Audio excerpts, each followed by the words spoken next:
Assalamualaikum warahmatullahi wabarakatuh. Alhamdulillahirabbil alamin wa bihi nasta'in ala umuri dunya waddin. Wassalatu wassalamu ala asyrafil anbiya'i wal mursalin sayyidina wa maulana Muhammadin alladzi arsala ilaina liyakuna rahmatan lil alamin wa ala alihi wa ashabihi wa man tamassaka bi sunnatihi waqtada bi hidayatihi ila yaumil liqa yauma la yanfa'u malun wala banun illa man atallaha biqalbin salim. Amma pertama-tama dan yang paling utama, marilah kita panjatkan rasa syukur kita kehadirat Allah Subhanahu wa taala yang telah melimpahkan kenikmatan yang begitu besar kepada kita, yakni nikmat iman, nikmat sehat, serta nikmat kesempatan. Yang dengan hal tersebut kita sampai saat ini masih dapat beraktivitas dengan keadaan sehat walafiat. Alhamdulillah.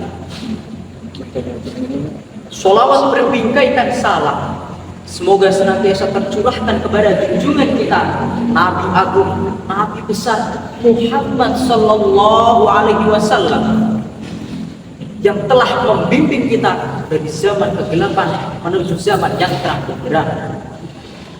Semoga kita dapat diakui sebagai umatnya saat ini hingga besok kelak yaumil qiyamah. Amin ya rabbal alamin. Biqaulina Allahumma sholli ala sayyidina Muhammad. Pada kesempatan kali ini izinkanlah saya Yahya Haidar Muhammad untuk menyampaikan sepatah dua patah kata dengan tema mengimplementasikan jiwa yang berintegritas melalui refleksi Quran. Di sini saya tidak mengambil tema yang jauh-jauh dari tema yang diusung oleh UKM JHG. Malah sangat persis. Mengapa demikian? Karena menurut saya tema yang diusung tersebut sudah sangat relevan, komprehensif, dan sesuai dengan perkembangan zaman. Nah, coba kita pahami. Refleksi Quran berarti mengimplementasikan, mengaktualisasikan apa yang ada di dalam Al-Quran ke dalam kehidupan kita. Hal ini berarti kita harus melandaskan apa yang kita kerjakan itu sesuai dengan apa yang ada di dalam Al-Quran. Singkatnya adalah kita harus berakhlak Qur'ani. Selanjutnya, mengapa kita harus berakhlak Qur'ani? Apakah hal tersebut wajib? Coba kita telah lagi. Bukankah tujuan Nabi Muhammad Sallallahu Alaihi Wasallam diutus ke dunia ini tidak lain tidak bukan ialah liutammima makarimal akhlak, yaitu untuk menyempurnakan akhlak. Akhlak sendiri ialah perilaku atau tabiat yang melekat pada diri manusia. Akhlak ini sifatnya spontanitas dan refleks tanpa paksaan. Oleh karena itu, pembinaan akhlak yang baik harus kita tanamkan sejak dini. Setelah itu, mengapa kita harus berakhlak Qur'ani? Hal ini karena baginda Nabi kita Nabiullah Muhammad SAW pun berakhlak Qur'ani. Hal ini sesuai dengan hadis yang diriwayatkan oleh Imam Muslim yang berbunyi, An Aisyah radhiyallahu anha qalat kana khuluqun nabiyillah sallallahu alaihi wasallam al-Qur'an, yang artinya ialah dari Aisyah radhiyallahu anha berkata, sesungguhnya akhlak Rasulullah itu adalah Al-Qur'an. Selanjutnya muncul pertanyaan, mengapa Al-Qur'an yang digunakan sebagai tolak ukur dalam berakhlak?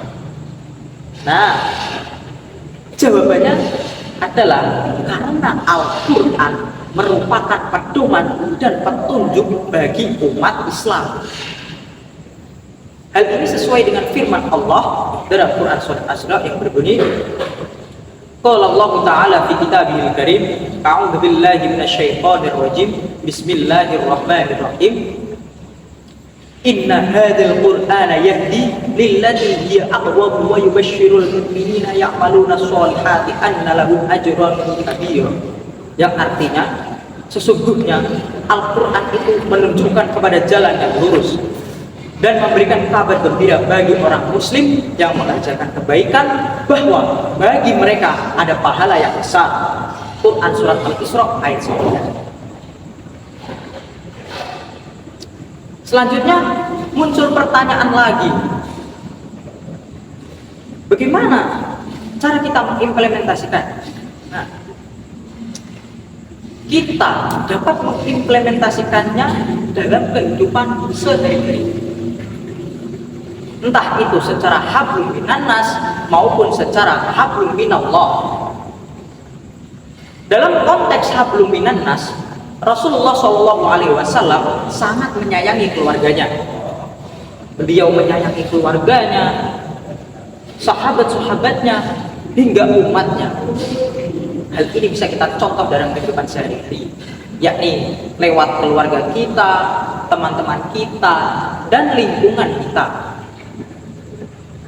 Oleh sebab itu, saya katakan berakhlak Qur'ani bukanlah sebuah keharusan, melainkan sebuah kewajiban. Lawang bagi Nabi kita saja akhlaknya Al-Qur'an. Masa kita sebagai umatnya tidak meneladani? Kan tidak mungkin. Selanjutnya, dalam konteks hablum minannas, di sini saya akan menekankan dengan sesama umat Islam, yakni ukhuwah Islam. Mengapa demikian? Karena sesama umat Islam itu adalah saudara. Hal ini sesuai dengan firman Allah dalam Quran surat Al-Hujurat ayat 10. Qala Allah Ta'ala fi kitabihil karim, a'udzu billahi minasyaitonir rajim. Bismillahirrahmanirrahim. Innamal mu'minuna ikhwatun fa aslihu baina akhawaykum wattaqullaha la'allakum turhamun. Yang artinya, sesama orang muslim itu adalah saudara. Maka damaikanlah di antara kalian dan bertakwalah kepada Allah supaya engkau mendapat rahmat. Quran surat Al-Hujurat ayat 10. Firman Allah tersebut diperkuat dengan hadis yang berbunyi, al-muslimu akhul muslimi la yadhlimuhu wa la yuslimuhu. Yang artinya ialah muslim yang satu dengan muslim lainnya itu adalah saudara. Maka janganlah berbuat aniaya dan membiarkan berbuat aniaya. Kita ambil contoh saja dalam menyikapi persoalan yang sedang panas. Pemirsa bisa menebaknya, yakni konflik antara Palestina dan Israel. Kita harus berprinsip, harus berdiri di belakang Palestina. Karena apa? Karena Palestina merupakan saudara seiman kita. Kita harus berprinsip dan berpegang teguh dengan keyakinan bahwa Palestina itu saudara kita, maka membela Palestina itu adalah kewajiban bagi kita. Nah, oleh sebab itu, meskipun kita tidak dapat berkontribusi secara fisik dan finansial, kita masih harus mengobarkan spirit dan keyakinan bahwa Palestina adalah saudara kita. Kita harus berprinsip dan berpegang teguh serta menyebarkan dan mengobarkan nilai-nilai keadilan.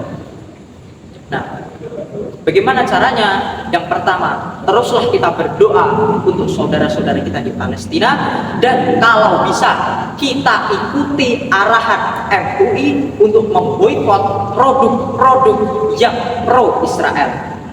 Itulah kontribusi yang bisa kita lakukan.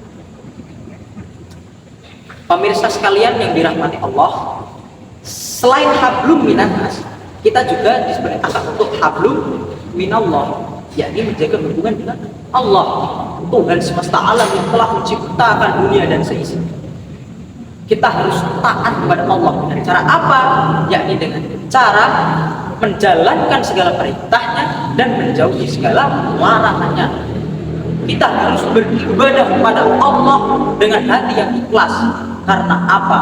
karena tujuan Allah Ta'ala menciptakan kita tidak lain tidak bukan ialah illa liya'budun, yakni untuk beribadah kepada Allah. Nah, pemirsa sekalian yang dirahmati Allah, seorang muslim yang ingin berakhlak Quran tentunya harus meneladani perilaku-perilaku yang diajarkan oleh Rasulullah. Yakni dengan cara apa? Dengan cara mengimplementasikannya dalam kehidupan sehari-hari. Selain itu, Rasulullah SAW pun juga menyebarkan nilai-nilai perubahan di setiap kegiatan. Nah, kalau saat ini belum ada perubahan yang berarti, bisa jadi salah satu penyebabnya ialah karena umat muslim kurang bersungguh-sungguh dalam merefleksikan Al-Quran sebagai kepribadian yang utuh. Na'udzubillah min dzalik. Nah, pemirsa sekalian yang dirahmati Allah, sampailah kita pada penghujung pembahasan. Itulah beberapa pidato singkat yang dapat saya sampaikan. Sesungguhnya masih banyak lagi refleksi atau cerminan dari nilai-nilai Quran yang dapat kita laksanakan. Tetapi kita ambil contoh kecil saja, sedikit saja. Karena kalau menurut kitab Nasuhul Ibad, di sana tertulis la soghirota ma'al israr, yang artinya ialah tidak ada sesuatu yang kecil tanpa pengulangan. Yakni maksudnya adalah kalau kita mengerjakan sesuatu yang kecil tapi secara terus menerus dan berkala, insya Allah akan menjadi sesuatu yang besar. Nah, kita istiqomahkan saja, karena istiqomah khairum min alfi karamah. Sebelum saya akhiri, saya ada pantun buat pemirsa sekalian. Jalan-jalan di hari Ahad, perginya ke matahari. Saya Yahya Haidar Muhammad pamit undur diri. Allahu yakti bihibatin wa firah biwalad fidar jatil akhirah. Assalamualaikum warahmatullahi wabarakatuh.